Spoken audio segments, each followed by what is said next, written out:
Hi everyone, it's Eric here and wanted to do another video for you on solar systems and return on investments, or ROI. Created this video to show you how to calculate and determine just how much money you put into a solar system and when you'll get that money returned to you based on tax credits, depreciation, and money you get from the electrical company for electricity that you put into the grid. For this example, in this video, I'm going to use a 4,000 watt solar system, or a 4 kilowatt solar system. That's typical for a lot of residential or commercial installations that I've done, or typically across the United States. It's usually around 25 to 35 solar panels. Not too bad. That typical installation can be done in 1 to 2 days by a professional team, or with my company, anywhere from 1 to 3 days. Typical person that does a DIY system, you'll notice the picture in the lower left, that's a DIY system that I've put together. So that system, that's taken a period of several years just adding, tinkering with that system. So it can really depend on your money that you invest in the system and your return on investment based on, again, the depreciation, how you set up the business, if you have a battery backup system, if you have a wind turbine, and so forth. I do cover some of those examples in this video. The middle picture is a battery system, and the right side, bottom right picture is a picture of me installing a 5 kilowatt solar system. So that was a 5,000 watt solar system, but typically it's around 4,000 to 5,000 watts, or 4 to 5 kilowatts. All across the United States, including Hawaii and Alaska, all 50 states, have a federal 30% tax credit on the total cost of the solar or wind system. Whatever total cost, if it's $10,000, if it's $100,000 for your system, you get a 30% federal tax credit no matter what. Additional tax credits can apply in certain states. North Carolina, where I'm doing a lot of solar installations, has a 35% state tax credit. So that's really important. A lot of businesses like that, so they will invest in solar because the 30% adds on top of the 35%, so you get 65% in tax credits. Also, equipment can be depreciated, which means the cost of the equipment, or the value of the equipment, can be written off on taxes. A lot of companies make use of this and love that for solar. So the way that works is, if you're typically a limited liability corporation, or LLC in certain states, sole proprietorship, if you're incorporated, a business can take that value after you take away all the tax credits, take whatever value is left over, and then depreciate that value over a period of 6 years. And the IRS has a certain way that you depreciate over a period of 6 years. And I do have that later in this presentation. I do show you how that's done. So with the tax credits, let me give a quick example, the one I'll use in this presentation. Let's say you install a system and you pay the solar installer, or you pay $10,000 to install the system. 30% federal tax credit, $3,000. So the cost of the system after the tax credit is $7,000. So you can depreciate $7,000 over a period of 6 years of the solar, including the batteries, the wind turbine, whatever you have in your system, whether it's off-grid or not. And also, I do have a disclaimer at the bottom. Please do check with your accountant or tax attorney to see what incentives you qualify for. Always want to double check, and that's what we've done and we recommend for all of our customers. Check with your accountant or tax attorney to determine how you can get this to work for you, what incentives you qualify for, and also what states, depending on where your business or your home is. That really does depend on what incentives you get. Alright, this example, 4,000 kilowatt solar system for $10,000. 30% federal tax credit applies to both the businesses and individuals. And again, if a solar system costs $10,000 times 30% of that, $3,000 tax credit that can be applied toward your taxes. And businesses can also apply depreciation on top of that, where they can depreciate the value of the solar system over a period of 6 years. Okay, so this is a just kind of a synopsis of what I just said. We're using 4,000 watt solar system, $10,000. That's about $2.50 per watt, which is a pretty good deal for a solar system. You get a $3,000 tax credit. Businesses can depreciate 70% of the total value if you just have the 30% federal tax credit. For example, this would be if you're in Georgia or Florida, where only the 30% federal tax credit exists. So after the 30% federal tax credit is taken by, if you're an individual or a homeowner or a business, that applies for both, you have 70% left over. So businesses, example, limited liability corporation or an LLC, can depreciate 70% of that total value. So if you're an individual and you're putting solar on top of your house, it's recommended that you form a business, that you form an LLC. Go ahead and register an LLC under your name. Usually an LLC has better tax benefits than a sole proprietorship, which is a different type of business and corporation.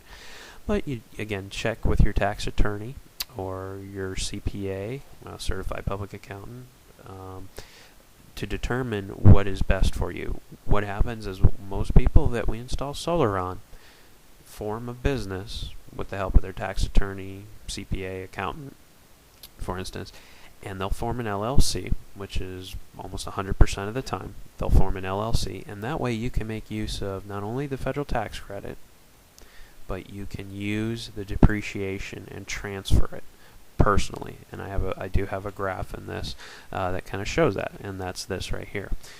So let's say you form an LLC. I'll call my LLC Eric Solar LLC, and I'm a homeowner. Okay, I'm installing a do-it-yourself solar system. You'll notice on the top the 30% federal tax credit will apply. The state tax credit, if applicable, if I was in North Carolina or another state that had a state tax credit, and also the depreciation can apply to my limited liability corporation. And you'll notice I can transfer those if I'm part of that LLC. I can transfer that to another LLC that owns Eric LLC, or if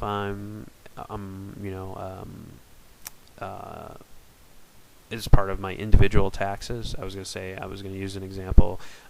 Before I started my solar company, I was a mechanical engineer. So I could take my personal taxes from being a mechanical engineer, 25% to 35%, whatever that happened to be, and I can take my depreciation and tax credits from Eric Solar LLC and transfer it to my private taxes, my personal taxes, and you'll see that individual taxes. And again, you want to pay some extra money to probably have a CPA or a tax attorney do that for you. And again, that is a few extra dollars to form an LLC. The cost to create a business, Florida and North Carolina, I'll use those as an example, $120 to $100. And picking an accountant or tax attorney to help you set this up and explain to you any further details, that can cost anywhere from $150 to $500 depending on the consultation or whatnot. But the more money that you put into a system, $10,000, $20,000, $30,000, I've seen personal systems, residential systems as high as $60,000 for a ground mount. You will qualify for a lot of depreciation that you can write off per year and transfer that to personal taxes. And you can have an accountant, CPA, or tax attorney really help you with that. And that's extremely, extremely important that you link up and look into this. And that way you can make use of that depreciation. And again, you have to be part of that LLC to transfer it to your personal taxes.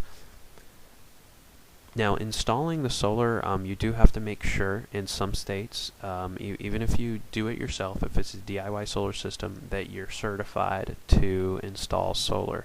Some states, just a handful, Colorado, California, Florida, for instance, are just states that require their own license, that you have to be certified to install solar. The most common license that people go for, take the class and then take the licensing, is called NAPCEP. In Florida, there's also another one called FSEC. Florida Solar Energy Center. The NAPSEP is also very popular. You take those courses, get certified, and then you take a state licensing exam. That's several hours long usually. The one in Florida that I took was maybe 1 to 2 hours. You take that one, get certified, and you'll be able to install solar. But most states don't require that, so you could do your own DIY, and then with the help of a CPA or tax attorney, apply on the IRS portal, on the IRS website, to get that 30% federal tax credit, and they'll help. They'll usually do that for you and apply depreciation for you, and do all of that. Now, the next step for an ROI, return on investment, is we're going to use a website called PVwatts. Now, PVwatts is a very popular tool. It's from the National Renewable Energy Lab, and we're going to use that to calculate the yield on location. So there's the website, pvwatts.nrel.gov. Now, there's 3 different versions of PVwatts. Most versions will work. The most recent version, which I've used in this presentation, is a really awesome version. They've taken a lot of data.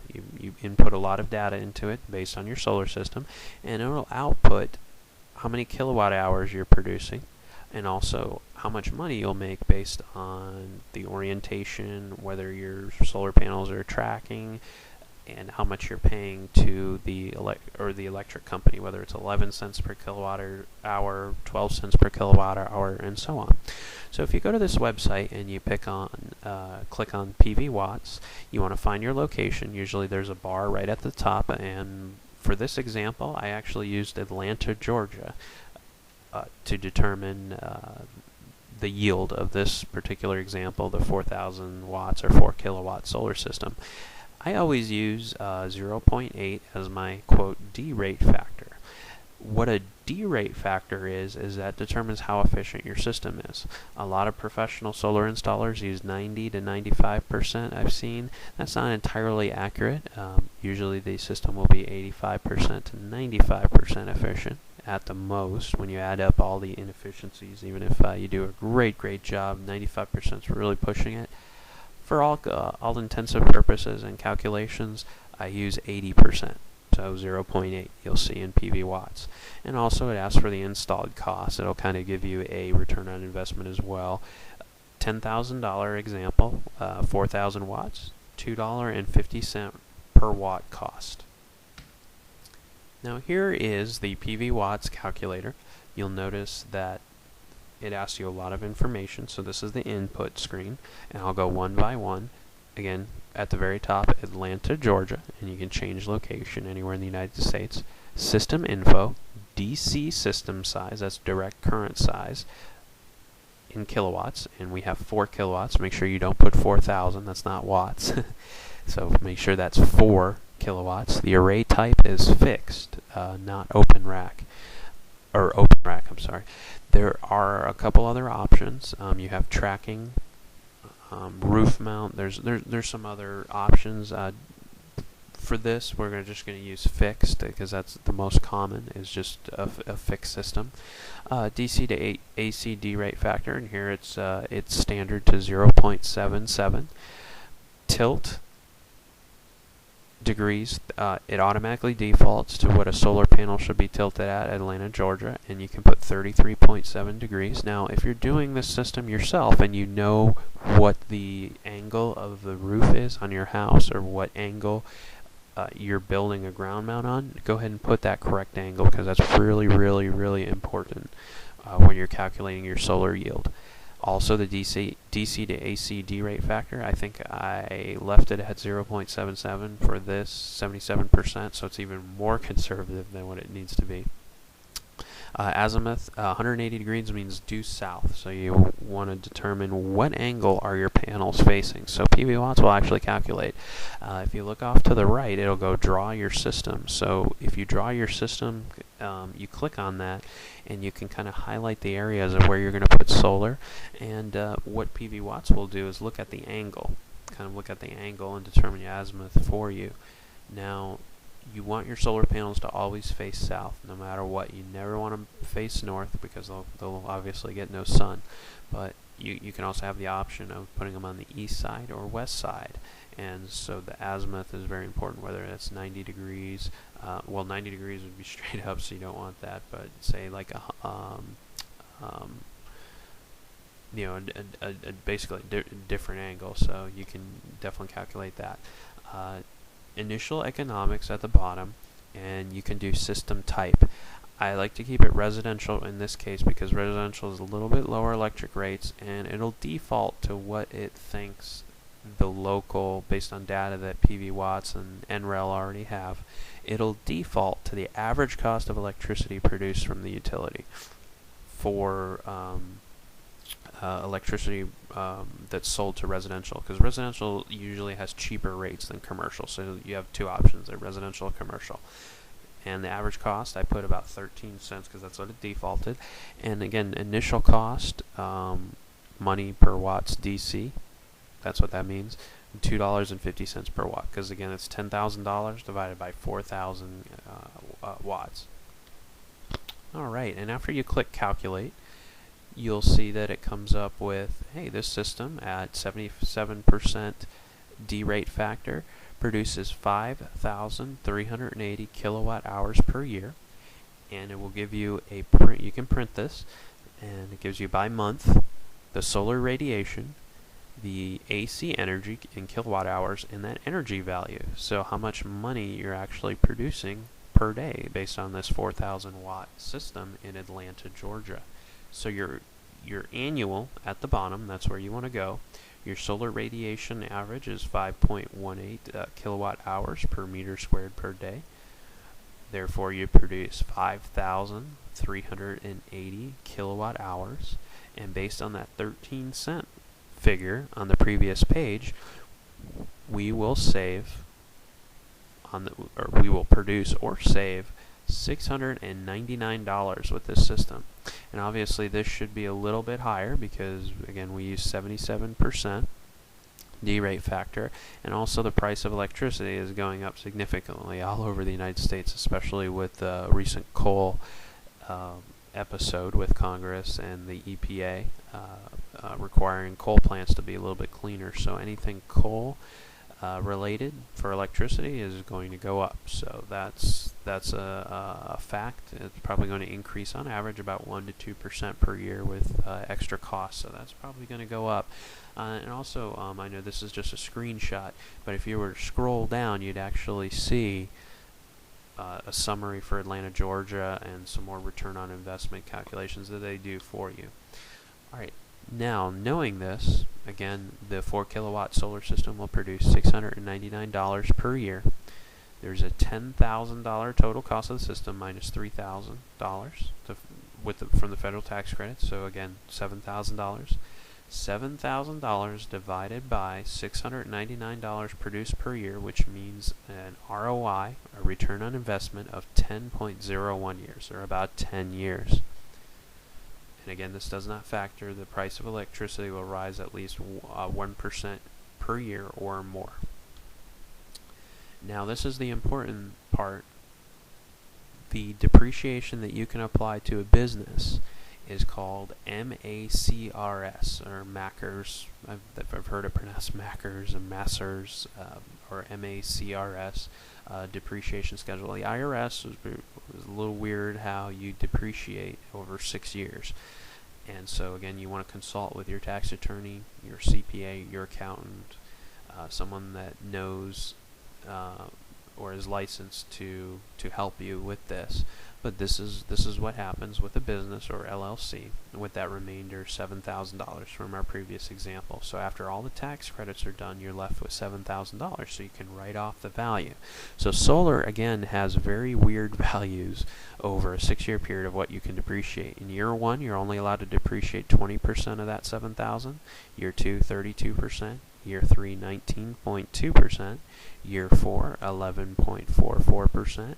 Year 5, 11.55%. And then year 6 is the rest, 5.7%. And I put the values right there, which add up to $7,000.